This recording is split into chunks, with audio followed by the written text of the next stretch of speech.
Today we've got a 2002 Hyundai Sonata.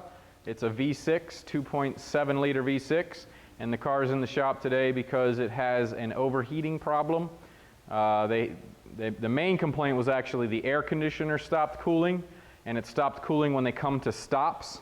So that's what they brought their car in to get inspected. Once we inspected it, there was nothing really wrong with the AC system. The real root of the problem had to do with the radiator, which we found to be leaking, which was causing excess heat, which allowed the AC condenser to build up higher pressure. The AC condenser works on pressures, and if you add heat to it, it'll increase that pressure. The pressure in the AC condenser gets so high that it'll either shut off on its own via the high pressure switch, or it just cannot dissipate the heat from the condenser because it's adding heat from the radiator to help your AC system cool. The AC system we have several other videos you want to watch. That's by itself, and how that works is very complex. Today we're going to talk about the cooling system.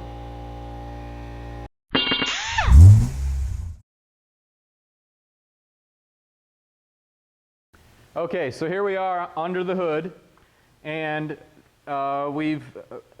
we've seen some evidence of coolant at the top of the radiator, where the seam is between the plastic tank and the aluminum core of the radiator. You can see old coolant there building up.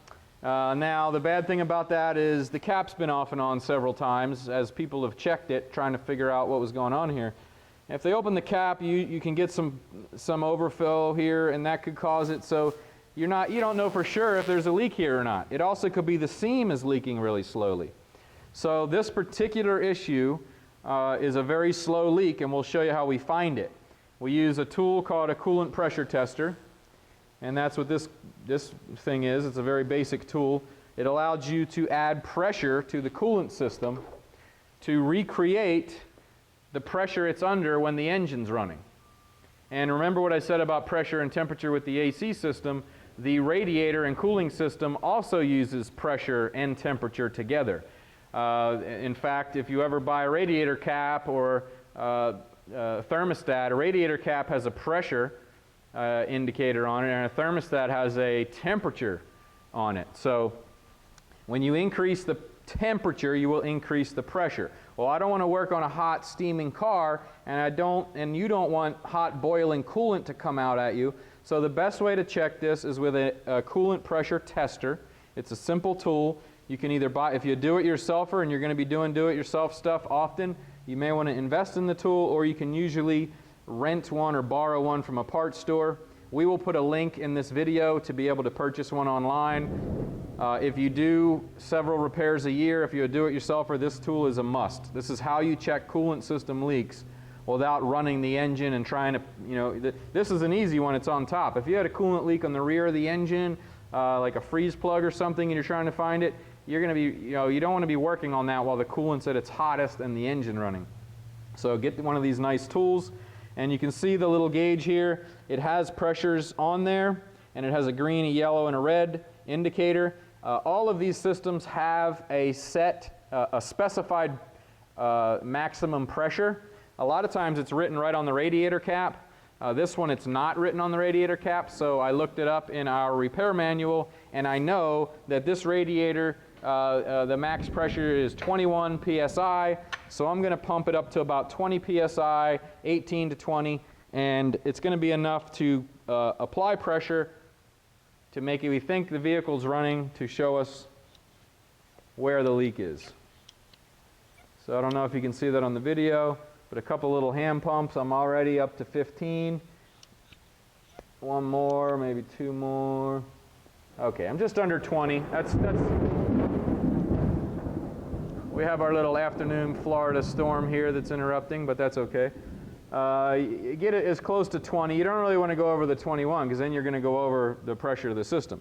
Once we do that, you can wait a couple of minutes for the whole system to feel that pressure, but I can already see, and hopefully you can see it on camera, right here is where the coolant's coming out. And it's running right down, right along that seam, making it look like that whole top seam is leaking. But really, there is a crack right there in the radiator I can see it just barely boiling out. I'm going to pressure it up a little more. We already knew we were replacing this radiator because we already did this. So, and the pressure's not holding either. That's another. So I'm going to go right at 20. And now you can see it pouring out. You see that pouring out? That is the problem. Now that's a very slow leak. You could drive for a little while, not notice anything. And in this customer's actual symptom, they notice the AC before anything else. Your check engine light may come on, and your engine may run fine, and you think it's okay to keep on driving it. Several weeks go by, and you find out another symptom that you notice is that your AC stops working. It gets hot. You get to a stop, the AC stops blowing cold. And then you think you have an air conditioner problem, when in reality the air conditioner, which they're right next to each other, here's the AC condenser, and right behind it is the radiator. Both of these are at the front of the car so that when you're driving down the road, normal airflow flows through the condenser and through the radiator, and it pulls the heat out of the refrigerant or out of the coolant in the radiator. So when you pull up to a stoplight, you don't have that airflow rushing through the condenser and the radiator to remove that heat. What happens is the heat builds up, the pressure builds up in the condenser because of the heat, directly affects the pressure, and now you're above the pressure for it to work efficiently. We're in Florida. It's August, September. This is our hottest time of year. We run our air conditioners 12 months of the year, and we're always working on AC. But August and September, you have a slow leak like this. You're trying to cool down the inside of your car. It is just not going to happen. You're going to see the symptom eventually. So if your check engine light comes on, I recommend you check that immediately when it comes on, because this symptom they notice, you know, not that it's a big deal. They could have prevented this and fixed it earlier, or planned to fix it instead of getting stuck with having to fix it now. So we're going to go begin and show you how to go about replacing this radiator on a 2002 Hyundai Sonata V6. Now those symptoms I said are going to be the same exact symptoms on a 4-cylinder. So the 2.4 liter I think is the 4-cylinder, the 2.7 liter is the V6. The symptoms are identical. The parts are different. So we're going to have links at the bottom of our video to buy these parts for this V6. That doesn't mean they're going to fit your 4-cylinder. So please make sure when you click a link to go buy something, you're landing on the one that fits your exact car. But if you go by those symptoms, do this inspection yourself. One more thing before we switch to replacement. Now that we know we need to replace this radiator, a good technician will go along and see what he's going to have to do to remove this radiator and see what the condition of the other components are. Number one, right off the bat, we have our upper radiator hose here. Now this thing is old looking, it is hard and brittle, and it looks like it's been on there for a long time. Is it the original one? I hope not, but it might be. This car's 13 years old, it has original hoses on it. That's not unheard of. They should have been changed 5-6 years ago, but these you know, these are just waiting to cause you an issue where you're going to get stuck on the road and have to get towed. Right below it is the lower hose. It looks like it's in the same condition. I'm not going to take this hose off of the radiator before I go get the customer and show them this, because this hose could just break off, or just, I wouldn't feel safe putting this back on the car. And the hoses and the clamps, the radiator cap absolutely should be replaced. This works similar to a thermostat. It's spring-loaded. If you can see it, it's got a spring in there, and it actually works from the pressure, and if you build up too much pressure, this acts as a pressure relief valve. Some vehicles have the overflow tube right here. That goes overflow into your overflow bottle. That works by pushing that up and allowing it to dribble out and go into there. So in normal running car, it should do it a little bit, but when you're overheating, it's going to do it more because your pressure, your temperature has increased the pressure. So we need a new radiator cap. Okay, so we've basically just removed the plastic dust shields that are in our way to get to the low radiator hose and the automatic transmission line connections that go to the radiator. So it's just these two plastic panels. They got 8mm bolts that hold them in. Remove those, put those to the side. When you take stuff off as a do-it-yourselfer, you want to put them down in the orientation that they came off or in some way so that you remember which way they go. In a professional world, as a technician, you have to do it right for sure. You have to diagnose it right, you got to do it right, and you need to find the quickest way to do it. So little techniques that you can pick up from professionals. One is puts the parts down in a way you took them off or in the orientation, and it shaves, you know, some time here and there. The other thing, we had a little error with the video there, but this thing was leaking really well over here on the passenger side. It still drips every second or so. And if you were, you could get very well led down the wrong road if you thought your leak was over here because it's dripping over here. Leaks are just like sounds. A sound can be on the left side, it emanates over to the right side, it confuses you. It's just like a leak. Just like a water leak in your house. It's leaking upstairs, runs down the floor, over to the wall, down the, you know, same thing. A leak is actually more over to the center or the driver's side of the vehicle, where the actual leak is. It's running along that top seam, coming down the passenger side of the radiator, makes it look like the leak is on the passenger side. So, because we pressure tested it, we know where, well, at least one of the leaks is. Probably the only main leak. Now, underneath here, pretty much every radiator will have a drain, and that's, you want to drain the old coolant out, so that's what I'm going to do first. And I'm also taking a mental note. I got the two, there's a radiator support there, radiator support there.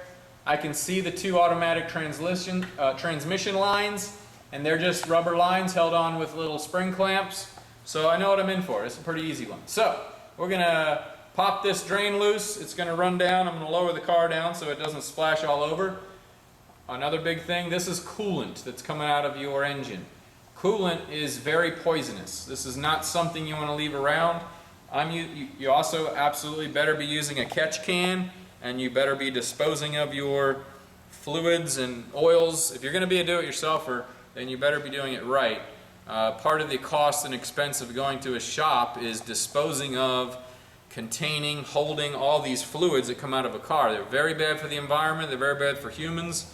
Coolant is poisonous.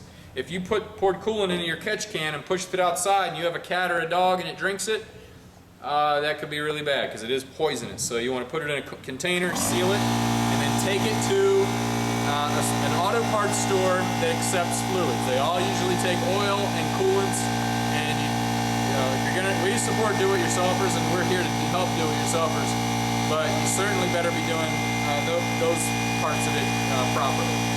So let's pop this open and drain the coolant out. Okay, so now it's draining.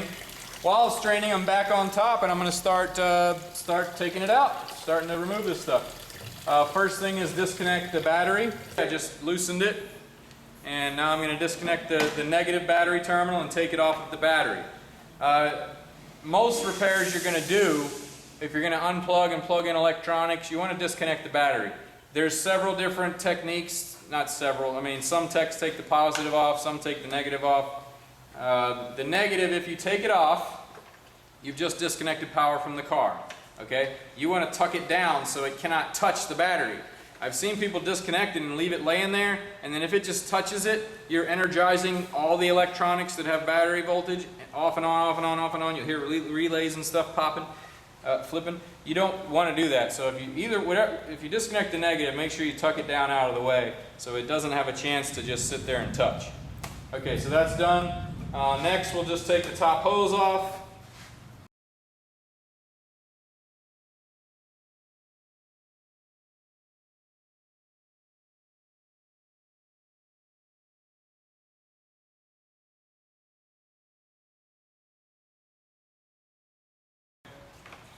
We've got a couple bolts here to remove.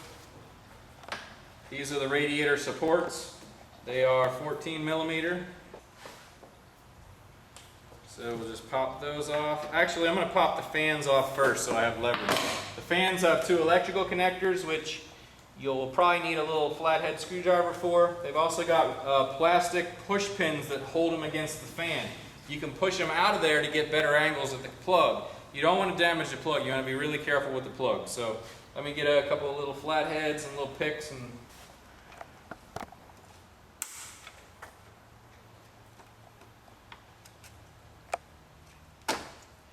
Did you get that? Yeah.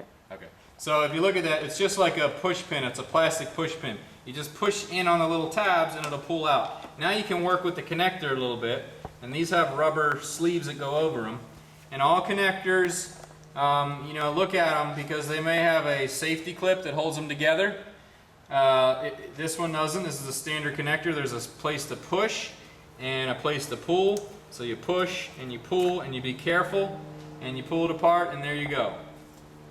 This one's got a little teeny bit of corrosion on it, but otherwise the pins look good. It actually I don't think that's corrosion now that yeah, so that connector looks good. And now I know this one over here is disconnected. I'll do the same thing on this side. I like to pull them out of their little plastic. Really, it's really simple. You just push on the little tab and bingo, it pushes it right off and comes off. Then the wire is wrapped around some plastic just to hold it into place to prevent it from vibrating. And there you go, it's out. Same thing, it's got a rubber sleeve on it. Push down on the little connector, wiggle it off, and boom, it comes right off. So the electric's out of the way. Now the fans. I might leave the fans connected to the radiator.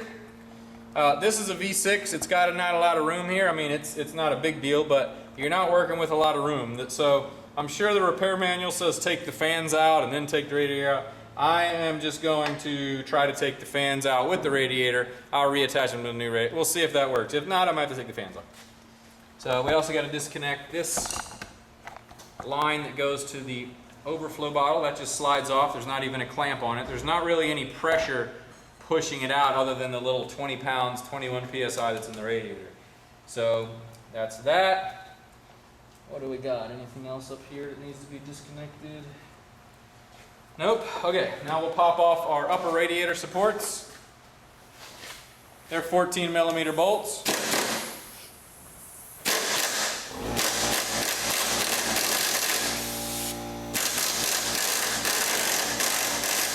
We're using a very low torque. This thing is great. We're going to put a link to this tool.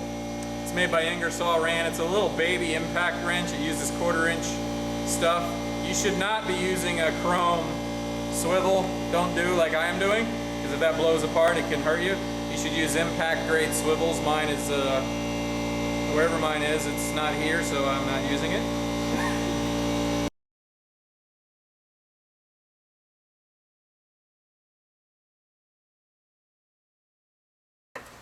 Okay, these radiator mounts, that's all they are, is just a metal bracket. They got rubber grommets on them and a little mark. It fits in there and holds the radiator, that's it. Last two connections are on top. The radiator support fits over top of it, the rubber, but there's the AC condenser bracket actually mounts to the radiator, so I'm going to get rid of, disconnect those. And again, with these impact guns, this is a very low torque. It's also got a setting on it, but when you take a bolt out of another component, the metals are dissimilar. Not always, but most of the time you have two dissimilar metals, and you're taking a bolt out that's been in there for years.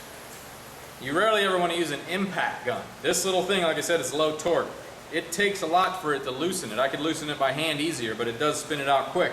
If you use an impact gun or impact ratchet that's at a high torque, you can actually pull the bolt right out and leave the threads, rip the threads right off the bolt and cause a problem. So impact tools are great because they speed everything up. Just match the right tool. This is little thread, very low torque. There's nothing, you don't want to over hit these. So.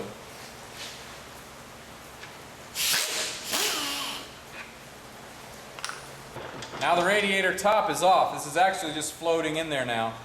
We've got the lower radiator hose to disconnect and the trans cooler line, so we'll go back underneath the car and show you that.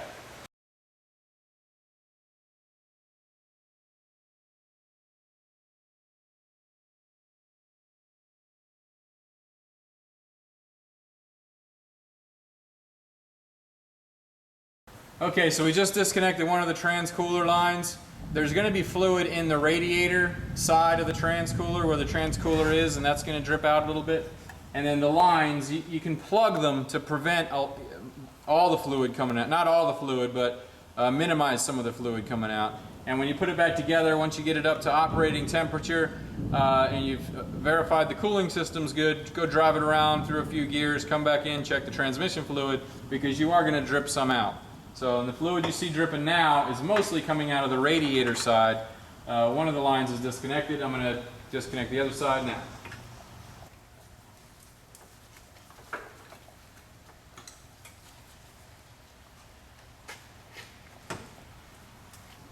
I didn't squeeze the hose, I just kind of used it as leverage. Put my hose clamps there and pulled it back, and that's the other line. So both trans lines are disconnected. And now we're going to disconnect the lower hose, which is the same thing, it's just a hose clamp. They do make a nice tool for this, and that's also on loan somewhere, so now I'm using not the right tool, but it should work.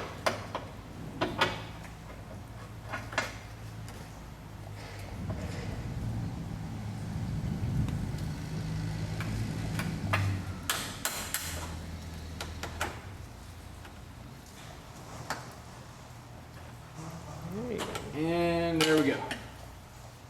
So lower hose is disconnected, tranny lines are disconnected. There's nothing else attached to the radiator. These are just supports. You don't unbolt anything here. These are just same as the top. They're just brackets with a little rubber grommet in them, and they hold the radiator. The rubber grommet's actually usually on the radiator, so we'll show you how to transfer those. There is 2 bolts on the side of the radiator about halfway down, and they're very much hidden, so you can't really even see it with the camera. We'll try to show you. It's up, it's between the fan and the radiator, and it's a radiator bolt that goes through and holds it to the side of the condenser. So we're using a 10mm socket with a 1/4 inch socket with a swivel on it, and 2 extensions, and I'm going to do it by hand just because the impact wrench sometimes it's sometimes easier just do it by hand, plus you're going to have to put a lot of force on it to break it loose. So let's go and do that. Make sure it's on there. Make sure you're using good tools. I try to use Matco, mostly Craftsman, Snap-on. And let's see, did it break it loose or did it just slip? Now, if we're lucky, we'll just slide this whole thing out. Be careful, you don't want to break stuff.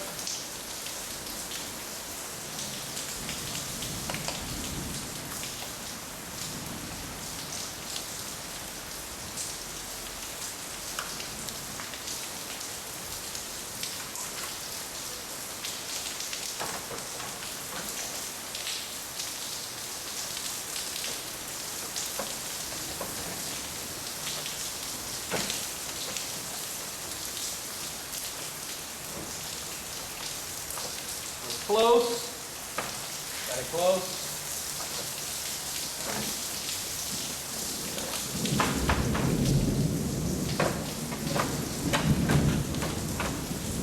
And there she is, all the way out. So what we're going to do is lay this next to our new radiator, compare everything, and start swapping everything over. So come on over to the radiator. Okay, so now we have our old radiator with the fan still attached. We got our brand new radiator. First thing I'm going to do is double check again that it's the right radiator. You do this before you take anything off the car, really, but you can't see it as well. So now I can match corner.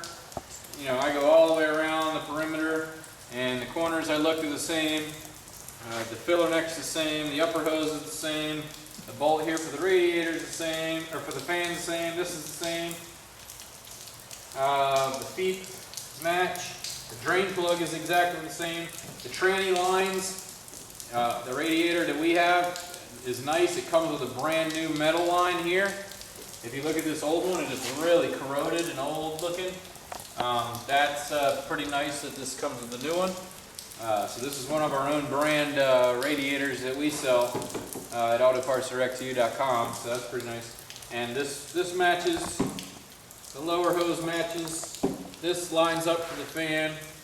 So we pretty much are safe to start pulling stuff off. So 2 fans, 2 rubber feet. These feet just come off, slide onto the new one. Like that. That's what sits into the frame of the car. Next, these fans just kind of float in here.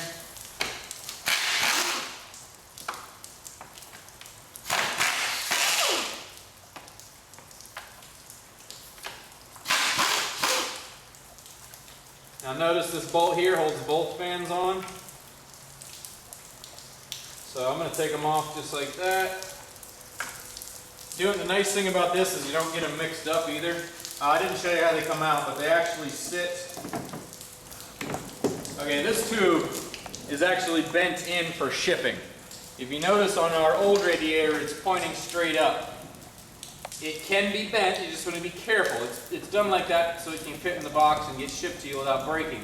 So you just grab it and just pull it up a little bit, slowly but surely. They are okay, they're designed to bend. You bend it out a little bit until it's close, and that's that. The way these fans mount in, they've got little tabs on the bottom that fit right into the radiator like a Lego, and then it fits down on top where the bolt holes will line up. So we'll fit it in. Same thing with this one. Fit it in. This radiator, or this fan, fit. There's a note on here that for warranty purposes it says make sure you flush the cooling system, which we will, and make sure you're using the proper type of coolant. All vehicles have their own special kind of coolant, so you want to look in your owner's manual and use the right type of coolant. This Hyundai takes a regular 50-50 mix of standard coolant. So, new fan over top of the other fan, fit it into the feet.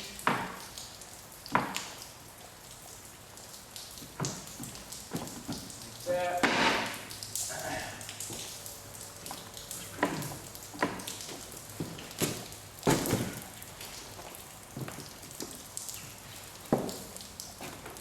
And they're plastic, and they've been in the car for probably 13 years, so sometimes it's a snug fit. And there it goes. I leave this on the cardboard because the radiator has fins on it and you want to prevent damaging them. They're very common to get damaged anyway. Once your old radiator is not used anymore, you do want to make sure you don't have any the little clips that are threaded for the bolts, which these does have maybe. Let's see if our new one has. Our new one has new nuts at the top. So we've taken everything off. We're going to go ahead and drain this the rest of the way. We're going to bring it over to our drain and drain it out the rest of the way. We've got the radiator out, we've got all the parts, the fans swapped over, and the little rubber feet swapped over. Now we're going to change the radiator hoses. So to get a little more access, we're going to take this little plastic engine shield off. It's got 4 bolts and it's got the oil fill cap. You just pull the oil fill cap off. Well, leave it on until you get the nuts off.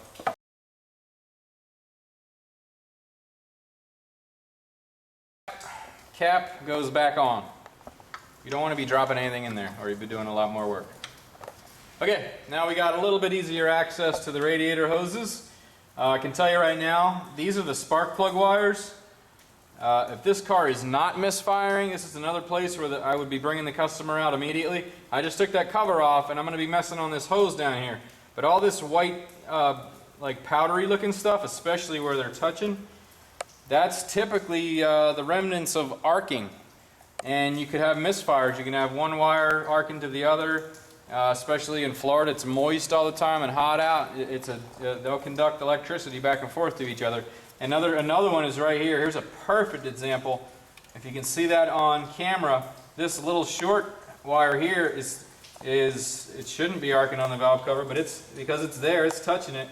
I'm going to move it over a little bit, but just by me touching it could disturb it enough to cause a problem. It doesn't mean that your mechanic or me just caused the problem. It means that's a problem waiting to happen. If it could happen to you on the road, or it's better it happens in the shop so they can show you this stuff. But this needs plugs and wires. I mean, definitely wires, and I would assume plugs by the condition of it. So we're going to do the hoses right now. They're hose clamps. So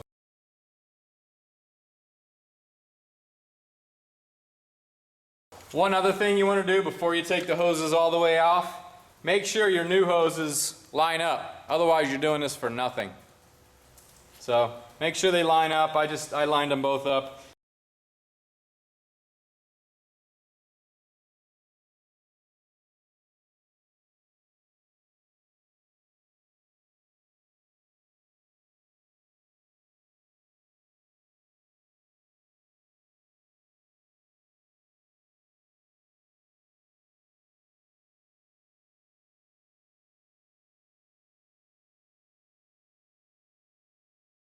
Don't reuse those clamps. They're spring clamps. They're old.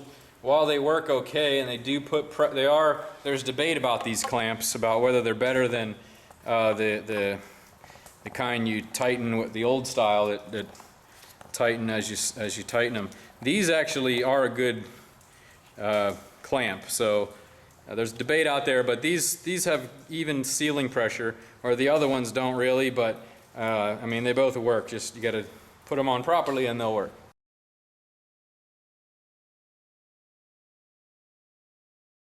So when you put the hoses back on, spend a few extra seconds placing the hose clamp in a nice, easy to get to place. So I just slid the bottom hose on, and the nut to tighten it is pointing straight up, so I can get right at it nice and easily. You can see it right down there, a nice new hose clamp on it. This is the upper, and I'm positioning the hose clamp. I mean, if you were just rushing through this and I put the hose clamp on this way and put the hose up in there, well, then I got to go through these wires to get to it. So make your job as easy as you can. Just spend a couple seconds, spend the time, put it there, looks good. Slide it on, put it into position, and it didn't work out as well, but it's still easy to get to. You can use a socket or, whatever. These don't get Superman tight, they just get snugged until you see the rubber just barely kind of bulging. And we will check for leaks when we're done, just to make sure. So, okay, we got our upper and lower hose in place. I'm not going to tighten them down till the radiator's in. I'm going to bend them up and out of the way so that I can get to everything nice. Okay, so now we're ready to re-slide our radiator back into place. Before you do that, make sure the bottom feet are nice and clean where the rubbers sit. Make sure your condensers, like ours wasn't, now ours is sitted in. So our condenser's up and out of the way. Also look at the condenser, make sure there's not a bunch of bugs or dirt and crud stuck in it, because that's going to prevent it from releasing the heat back out. So it's going to prevent the air from going through it. So this is a good time to clean it all out. And look at any other components you've been wondering about. There's 2 oxygen sensors right there, one past the catalytic converter and one before the catalytic converter. Now that's on this side. This is a V6, so there's 2 more oxygen sensors on the other side. Anytime you take something off your car, it's a good time to see what's underneath it or behind it in case you have to mess with that later, because if you're a do-it-yourselfer, you're going to keep doing more and more of these. There is some kind of an oil leak on this car. It's very possible the valve cover. It doesn't look like it's the seals. Well, I mean, at least they wouldn't leak that way. Yeah, this might be a valve cover leak. This probably needs a timing belt. There's oil coming out of the front of it, so I don't know if they've ever had a timing belt. I'll ask them and let the customer know. They may want to consider that, because there's oil coming out at the front of the timing cover, and it looks like on the valve cover. But with that said, let's get the radiator back into place. So we're going to try and slide the radiator in and be very careful not to damage the fins.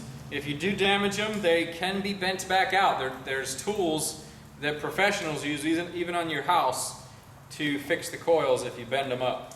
So try to bend them as little as possible.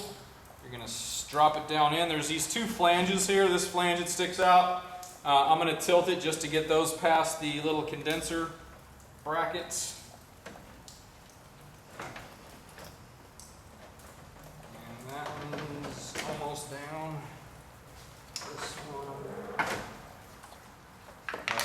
this one down first.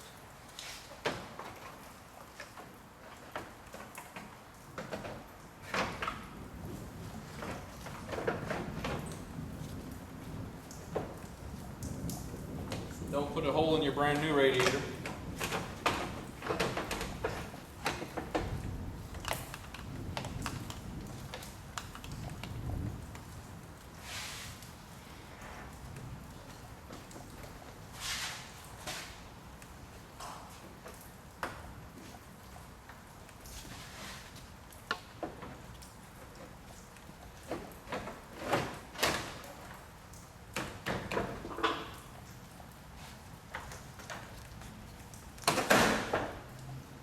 There we go. So now my condenser did drop out of place again, so I'm just going to lift it up.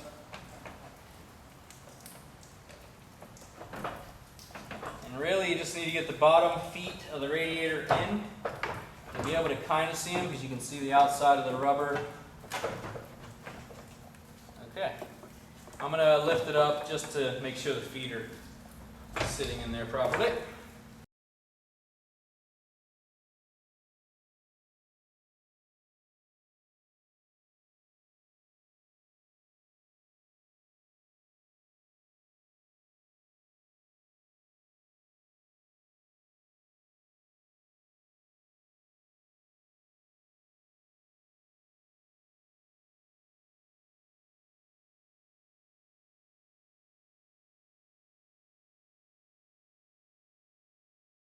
Okay, so we got the radiator back in underneath. If you saw, we hooked the lines up.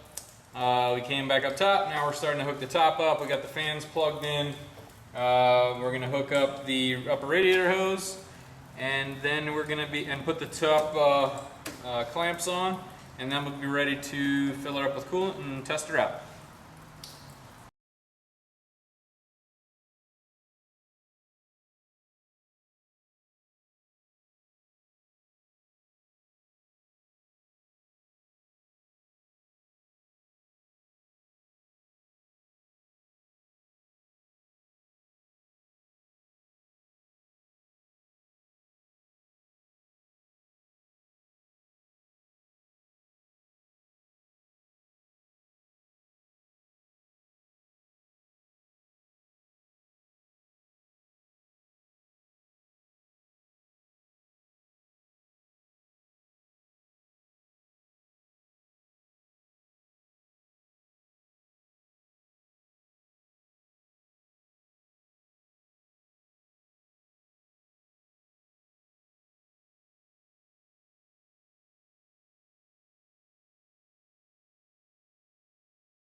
So we've got it all back together. Underneath, up top, everything's done. We're now filling it up and letting it run. We've let it run for a while, get up to operating temperature. You want the thermostat to open, so you either want to watch the temperature gauge, feel the hose. We have an infrared thermometer we put on there. We can see when it opens. Whichever method you have, you can tell when it opens. You can watch the coolant, the temp sensor, and it'll get up to the temperature. A little over mid, depending on your car, it'll have a temperature. And once it got to that, it dropped down. That shows us the thermostat open. I can feel the hot coolant coming in. So we've gone through that twice now. We're pretty much done. We use this funnel, which this is an awesome funnel. It's called a spill-free funnel. I bought it from Matco, but I'll send you the link. It's on Amazon at the bottom of our video. There'll be another link for this. This is something you can fill it up with coolant. You can leave coolant in it. You can let the engine run and cycle through until all the air bubbles get out.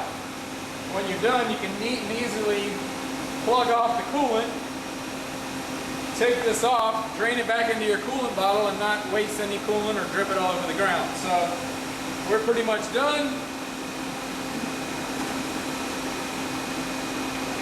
I'm going to kill the car and put the cap back on and go on a test drive just to confirm everything. So thank you for watching. Please visit our website, autopartsdirectttoyou.com. We also have a repair website called autorepairinstructions.com. Also, please visit us on Facebook, which is our initials, Facebook/APDTY, Auto Parts Direct to You. We have all of these parts and more, and we have plenty more videos on our YouTube channel. YouTube, search APDTY, we've got a bunch of videos. Thank you very much, and please check us out for all your auto part needs.